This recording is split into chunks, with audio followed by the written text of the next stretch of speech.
नमस्कार दोस्तों, मैं डॉक्टर कैलाश आप सभी दोस्तों का बहुत बहुत स्वागत करता हूं मेरे इस यूट्यूब चैनल पे।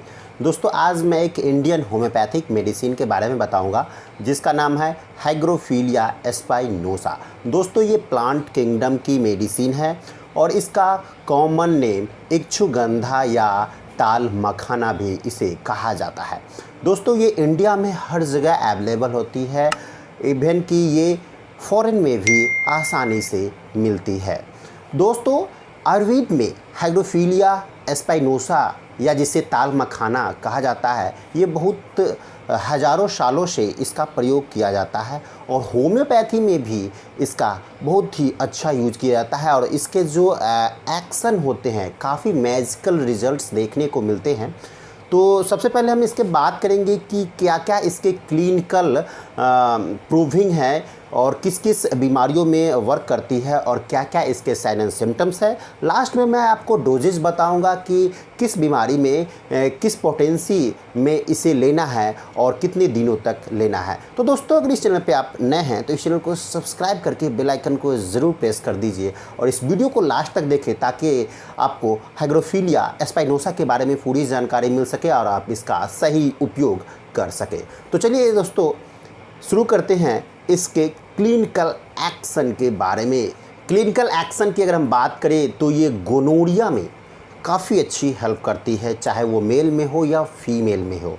इसके अलावा ये इंसोमेनिया यानी अनिंद्रा, नींद न आने की जो कंडीशंस होती है उसमें भी बहुत अच्छी हेल्प करती है। इसके अलावा अगर नेक्स्ट क्लिनिकल सिम्टम्स की अगर हम बात करें तो वो है इम्पोटेंसी। दोस्तों, मेल और फीमेल में नपुंसकता एक बहुत बड़ा कारण है जिसको ये काफ़ी हद तक दूर कर देती है। इसके अलावा अगर आपको बॉडी में कहीं भी सूजन हो रही है या आपको किडनी में इन्फेक्शन हो गया है जिसके कारण पूरे बॉडी में ड्रॉप्सी की कंडीशन हो गई है या उसमें जलन हो रही है, बर्निंग सेंसेशन हो रही है जिसे एनासार्का भी कहा जाता है, तो एनासार्का विथ ड्रॉप्सी अगर आपको है तो उसमें भी ये काफ़ी अच्छी रिजल्ट्स देखने को मिलते हैं। इसके अलावा अगर आपको पित्त की पथरी है उसको भी ये निकालने में काफ़ी हेल्पफुल इसके रिजल्ट्स देखने को मिलते हैं।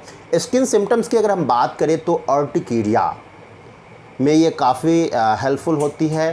किसी भी प्रकार के रैसेज अगर बॉडी में निकल रहे हैं, पिंपल्स निकल रहे हैं या चकत्ते निकल रहे हैं, अगर वो गर्मी के दिनों में बढ़ जाते हैं या अगर कहीं भी आप बैठे हैं थोड़ी सी भी अगर आपके बॉडी में गर्मी लगती है, वार्म सेंसेशन होता है, हीट का अफेक्शन होता है, तो आपके बॉडी में स्किन में रैसेस आने लगते हैं, फफोले आने लगते हैं या छपाकी जिसे कहते हैं या पित्ती छलकना में ये काफ़ी हेल्पफुल होती है। अर्टिकेरिया में एक सिम्टम्स देखने को मिलता है कि ये गर्मी से बढ़ता है और ठंड से घटता है, तो इसमें ये काफ़ी हेल्पफुल होती है।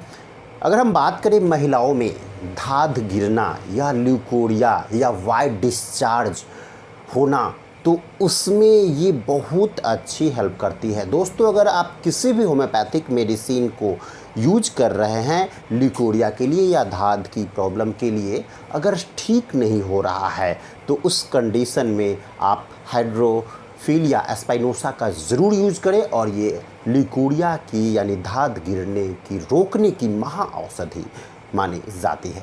दोस्तों, आयुर्वेद में ये हेल्थ को बढ़ाने के लिए भी रूप में दिया जाता है और मेल और फीमेल की यौन दुर्लभता को ठीक करने के लिए यानी सेक्सुअल वीकनेस को भी ठीक करने की बहुत ही अच्छी होम्योपैथिक मेडिसिन्स है। दोस्तों, इसके अलावा अगर आपको किडनी में इन्फेक्शन हो गया है या आपको लिवर में सूजन हो गया है, तो उसके कारण अगर आपको बॉडी में सूजन आ रही है, जॉन्डिस डेवलप्ड हो रहा है या आपको हेपेटाइटिस हो गया है, लिवर का सिरोसिस हो गया है, उसमें भी ये मेडिसिन काफ़ी अच्छी हेल्पफुल होती है। अब हम बात करते हैं इसके साइन एंड सिम्टम्स की। अगर दोस्तों साइन एंड सिम्टम्स की अगर हम बात करते हैं तो सबसे पहले मैंने आपको बताया कि ये इंसोमेनिया की बहुत अच्छी मेडिसिन है, ये रूमेटॉइड अर्थराइटिस की बहुत अच्छी मेडिसिन है। अगर आपको रूमेटाइड आर्थराइटिस हो गया है, उसमें सूजन डेवलप कर रहा है, उसमें जलन हो रहा है, दर्द बहुत ज़्यादा हो रहा है, आप उठ के बैठ नहीं सकते हैं, मूवमेंट नहीं कर सकते हैं सूजन के कारण, तो ये रूमेटाइड आर्थराइटिस की एक महा औषधि है। इसके बाद अगर हम बात करते हैं इसके स्किन सिम्टम्स की, तो दोस्तों स्किन सिम्टम्स की जैसे कि मैंने आपको बताया कि अगर आपको फीवर हो गई है या अगर आपको मलेरिया हो गया है, उसके बाद या उस समय आपके बॉडी में अर्टिकेरिया अगर हो गया है, यानी आपके बॉडी में स्किन में रैसेज आ गए हैं, चकत्ते डेवलप हो रहे हैं, और जितनी देर तक आपके बॉडी में ये चकत्ते रहते हैं उतनी देर तक आपको इचिंग बहुत ही ज़्यादा होती है। दोस्तों ऐसा आपको एपिस में भी देखने को मिलता है। अगर आपको अर्टिकेरिया है, आप एपिस मेडिसिन ले रहे हैं, फिर वो ठीक नहीं हो रहा है, तो एपिस को लेने के बाद भी अगर अर्टिकेरिया नहीं ठीक होती है, उसमें भी ये सिम्टम्स देखने को मिलता है एपिस में कि वो गर्मी से बढ़ता है और ठंडे से घटता है। यानी अगर गर्मी के दिनों में बढ़ रही है, अगर आप ठंडे पानी से नहा लेते हैं तो आपका जो अर्टिकेरिया है वो ठीक हो जाता है, यानी रिलीफ हो जाता है। एपिस में ये सिम्टम्स देखने को मिलता है। एपिस में भी आपको ड्रॉप्सी और एनासार्का की कंडीशंस होती है, और हाइड्रोफीलिया स्पाइनोसा में भी एनासार्का और ड्रॉप्सी की कंडीशन होती है। तो मैं जहाँ तक बात करूँ कि ये हाइड्रोफीलिया स्पाइनोसा जो है, अगर एपिस के जो सिम्टम्स है, ज़्यादातर सिम्टम्स को ये हाइड्रोफीलिया स्पाइनोसा कवर करती है। तो हम बात कर रहे थे कि अगर आपको अर्टिकेरिया है और फीवर भी हो रही है और इचिंग हो रही है और गर्मी से बढ़ता है, ठंड से घटता है, तो ये एपिस में भी है। अगर एपिस आप ले रहे हैं उससे ठीक नहीं हो रहा है, तो आप इस मेडिसिन हाइड्रोफीलिया स्पाइनोसा का यूज करें और आपकी अर्टिकेरिया पूरी तरह से ख़त्म हो जाएगी। दोस्तों एपिस में भी आपको जॉइंट पेन होता है, उसमें भी सूजन रहती है, यहाँ भी रूमेटाइड आर्थराइटिस की कंडीशन है। तो दोनों ही कंडीशन में अगर एपिस फेल हो गया है, एपिस एक्शन में नहीं आ रही, एपिस से ठीक नहीं हो रहा है, तो उस कंडीशन में आप हाइड्रोफीलिया स्पाइनोसा आप ले सकते हैं। या ऐसे कह सकते हैं कि एपिस के बाद आप हाइड्रोफीलिया का अगर यूज करते हैं तो आपकी जो भी सिम्टम्स आप कवर कर रहे हैं पूरी तरह से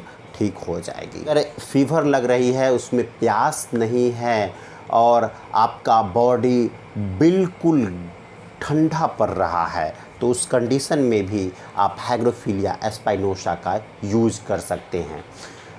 अगर हम बात करते हैं इसकी डोजेज की, तो इसे मदर टिंचर फॉर्म में बहुत अच्छा रिजल्ट्स देखने को मिलता है। अगर आपको पूरे बॉडी में एनासार्का या ड्रॉप्सी या सूजन हो गई है, चाहे वो लीवर की कंडीशन से हो रही हो या किडनी के इन्फेक्शन से हो रही है, अगर आपके बॉडी में सूजन हो गई हो, एनासार्का डेवलप कर रहा है, जलन हो रही है, तो उसमें आप मदर टिंचर फॉर्म में ले सकते हैं। आप स्किन सिम्टम्स में भी आप इसे मदर टिंचर फॉर्म में ले सकते हैं। या अगर आपको आर्थराइटिस की प्रॉब्लम है, रूमेटाइड आर्थराइटिस की प्रॉब्लम है, उसमें भी आप इसे मदर टिंचर फॉर्म में ले सकते हैं। या अगर आपको गोनोरिया की प्रॉब्लम है या इनफर्टिलिटी की प्रॉब्लम हो रही है, उसमें भी ले सकते हैं। अगर आपको नींद नहीं आ रही है तो उस कंडीशंस में भी आप इसे मदर टिंचर फॉर्म में ले सकते हैं। यानी कि जितनी भी सिम्टम्स मैंने आपको बताई है हाइड्रोफीलिया स्पाइनोसा की, तो उसमें आप मदर टिंचर का ही यूज करें। इसके बहुत अच्छे रिजल्ट्स देखने को मिलते हैं। मदर टिंचर को यूज करने का जो तरीका है वो है सुबह खाली पेट और शाम में खाली पेट हल्के गुनगुने पानी के साथ 10 बूंद आपको लेना है। दोस्तों इसे लगातार आप 2 महीनों तक लीजिए। आपकी बीमारी तो 1 महीने में कवर हो जाएगी, लेकिन 2 महीने में इसलिए लेने के लिए कह रहा हूँ कि अगर इन केस बीच बीच में अगर वो आ रही है किसी भी कारणवश, तो ये पूरी तरह से ठीक हो जाएगी। और दोस्तों जहाँ तक कि मैंने आपको बताया है कि ये आपके वीकनेस को दूर करती है, सेक्सुअल वीकनेस को दूर करती है, तो ये आप टॉनिक के रूप में भी आप ले सकते हैं। तो दोस्तों आज मैंने आपको हाइड्रोफीलिया स्पाइनोसा के बारे में बताया है। तो दोस्तों अगर इस मेडिसिन के बारे में कोई कन्फ्यूज़न अगर आपको है तो आप कमेंट कर सकते हैं। नीचे लाइक का बटन है, उसे लाइक ज़रूर कर दीजिएगा, और चैनल पे नए हैं तो चैनल को सब्सक्राइब ज़रूर कर दीजिएगा। दोस्तों अगर आप मुझसे ट्रीटमेंट लेना चाहते हैं तो मेरा व्हाट्सएप नंबर 9534496107 पे कांटेक्ट करके पेड कंसल्टेशन के थ्रू आप मुझसे ट्रीटमेंट भी ले सकते हैं और आप घर बैठे बैठे दवा भी ऑर्डर कर सकते हैं। आपके एड्रेस पर दवा होम डिलीवर कर दी जाएगी। तो दोस्तों आज के लिए इतना ही। तो मिलता हूँ फिर कुछ नई नई वीडियो में कुछ नई नई जानकारियों के साथ। तब तक के लिए आपका दोस्त आपसे विदा लेता है। धन्यवाद।